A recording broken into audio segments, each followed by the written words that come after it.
Today we are going to talk about how to lose weight when you have diabetes. I see a lot of diabetic patients and I get this question every day.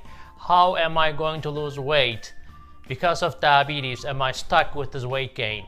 No. Tune in. I'm gonna give you all the secrets. Okay, so number one question. Why do you gain weight when you have diabetes? Well, that is very, very common. Number one, when you're insulin resistant, if you have type 2 diabetes and you're insulin resistant, it is so freaking easy to gain weight. So I never blame my patients. Look, it is not you. It is sometimes the body you came in, the genetics, a lot of environmental factors contribute to your weight gain. So, first of all, let's take the blame part away.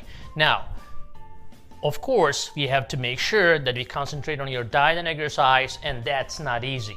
And the medications play a huge role as well, but we'll talk about which medications that causes weight gain that you didn't know about, and then which medications that can actually cause tremendous weight loss that you have never heard of. So, let's go step by step. So, the lifestyle changes. We always preach patients, okay, go lose weight, eat better, blah, blah, blah, right? How many people change their behavior? Very little. I mean, it is hard, okay? Especially when you're 40, 50-year-old, you have lived your life, and now somebody comes and tells you, oh, you gotta change everything. First of all, that's not realistic. We have to make sure that we set realistic expectations, and then that depends on every individual patient. And guess what? Even if I tell you right now, you feel super pumped up, you feel like super ready to go lose weight, you're gonna, in a day or two, you're gonna go into a party, somebody's gonna invite you somewhere, somebody's gonna put a plate in front of you, bam, everything is gone. So it is very important to feel accountable. So how do you feel accountable?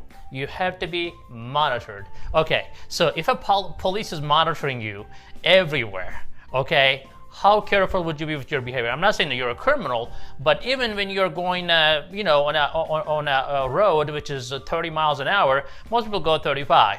But if you know that the police is behind you, would you go 35? You'll probably stick with 30, right? So being monitored is extremely important. So that's why at Sugar MDs, we monitor you. We monitor your blood sugars. Every time you enter, it automatically comes to us. Everything you eat, if you want to log that in, it comes to us. So as long as you feel accountable, that is the key. So at sugarmds.com, we help you with that. Now, let's move on. What medications can actually help you lose weight? But before that, let's touch base. What are you on right now? Look at your medication list. If you're on a glipizide, glimepiride, glyburide, or any sort of insulin, you're not in a good position. You will probably continue to gain weight. No matter what you do, it is hard. And the moment you start going on a diet and you really force yourself, you may end up with a very severe low blood sugar. And you do not want that. When you have a low blood sugar, you feel like a truck passed right on top of you. So it's not a good feeling. So how do we tease that out? In my practice, I always try to get rid of these medications that causes weight gain and all the insulins. If I can get rid of insulin, I will, and I can.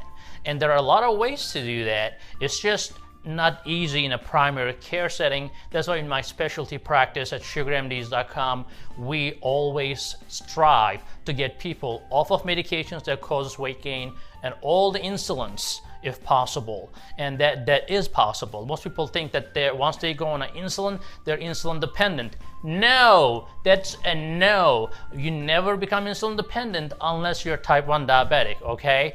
So, let's go back to the medications you're on. So if you're on glipizide, glimepiride, we talked about the glyburide, or any insulin. It could be Tresiba, it could be Toujeo, Lantus, Levemir, Novolog, Humalog, Novolin, Humulin, you name it. So how do we get rid of these medications? Number one, of course, we're gonna work on your lifestyle changes and exercise, as that has a dramatic effect. Every time you make a change in your diet and every time you make a change in your exercise, that is like equal to one medication. Now, set that aside, what can we do for your current medications? Number one, there are a lot of medications in the market that can actually, that we can replace with. As a result, you suddenly stop gaining weight and immediately go into weight loss mode. So how does that happen? Now, there are two classes of agents in the market. Number one is a GLP-1 agonist, and the number two is SGLT2 inhibitors. Now, not everybody is a great candidate for it. So after listening to this video, don't just go to your doctor and say, oh, give me this, give me that. First of all, doctors don't like that. And number two, your doctor may not be comfortable with it. The best medication in the market right now, best medications I would say, because I'm not siding with any medications or any company or brand. Ozempic is number one in weight loss, and then Trulicity is there as well, and then you have Victoza, you have Bydureon. All these agents help tremendously, and we'll talk about how do they help. And these are called GLP-1 class. They are intestinal hormone agonists. So why intestinal hormones are so important, we'll touch base in a second. And the second part is SGLT2 inhibitors. These are the medications that allow your kidney to excrete excessive sugar in your system. And these are called Invokana, Jardiance, Farxiga, Steglatro. Okay, so again, let's go back to how they work and why they're important. Now, when you have diabetes, your gastrointestinal system unfortunately does not produce enough gastrointestinal hormone. So, as you know, your body communicates, the different organs communicate through hormones. That's the only communication system. So, when you eat normally, your stomach and your intestinal system is supposed to make an intestinal hormone to alert your pancreas, which is the insulin producing organ, to make enough insulin. Now in diabetes, that's not really happening efficiently. So as a result, we give these medications and suddenly your body makes the insulin within you, and as a result, you do not have to take insulin. So insulin is only given only as much as you need, right? And that takes care of the blood sugar that comes with the food. Now, how do you really lose weight if your body is making insulin? I just told you that insulin causes weight gain, right? So here is the difference. When your body makes only enough insulin to take care of what you eat, then that's not a big problem. On the other hand, if you are taking insulin from outside, you are eating to compensate for the insulin that you have already taken. So you have to eat enough to avoid a low blood sugar because you are giving a predetermined amount of insulin and you're almost forced to eat. On the other hand, a human body, we don't always eat a big meal. We sometimes have a small lunch, sometimes a big lunch, and most of the time small dinner, but sometimes big dinner, whatever. And our body normally adjusts that insulin. And unfortunately, when you're on insulin, you're given a fixed amount of insulin, unless you're counting carbs, which most of the time it's hard to do, you end up getting too much insulin in your system, which causes weight gain. Now, the second good thing about these medications, they cut your appetite. So we have a lot of intestinal hormone receptors in our body, and some of them are in the hypothalamus, which is where the appetite center is. So when you take these medications, or even before, in the normal people, when we eat, that these hormones go to your brain, says there's food, okay, stop eating. Simple as that. Now, when that's not really working, we are replacing these intestinal hormones, so your body actually realizes that there is food. So when I typically start these medications, people basically, they just feel full by half the plate or half the hamburger or whatever, everything goes in half, and they feel full. Now, another good thing about these medications, that's the third good thing about these medications, is that it slows down your intestinal system. So normally you eat things and then it goes through right away. Now, but if it stays in your system, if it stays in your stomach, instead of 2 hours, it stays in your stomach for 6 hours. That means that for 6 hours you have a full stomach, and that means that you're not gonna feel hungry. So those are all the good things that causes weight loss. Again, these medications are Ozempic, Trulicity, Victoza, Bydureon. Byada was there, but this is too cumbersome, it's too old to use.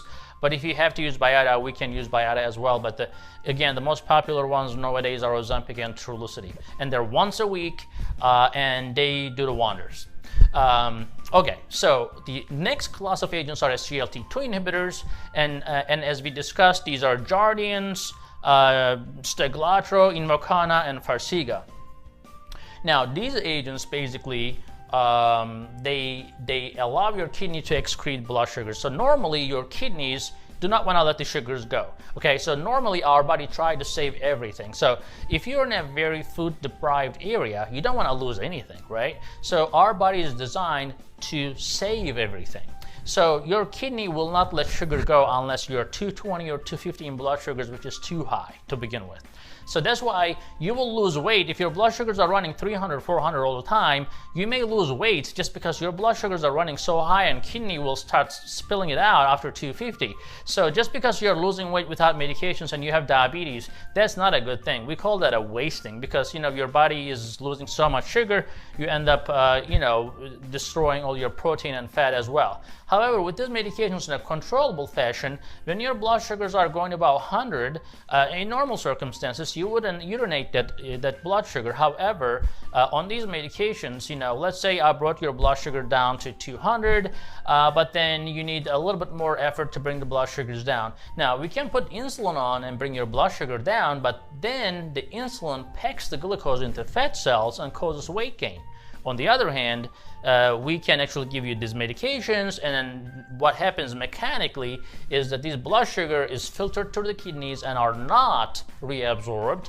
As a result, you pass all the sugar into the toilet.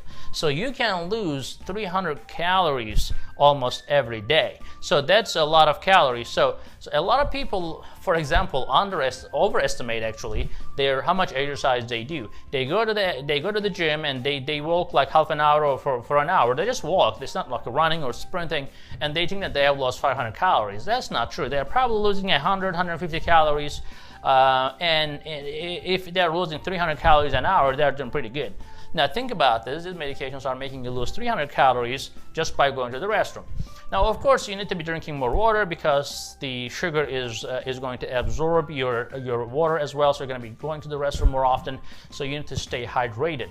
These agents have been shown to reduce the heart failure and heart attacks as well. They also have been shown to reduce the progression of diabetic kidney disease. Okay, so these are the ways to lose weight.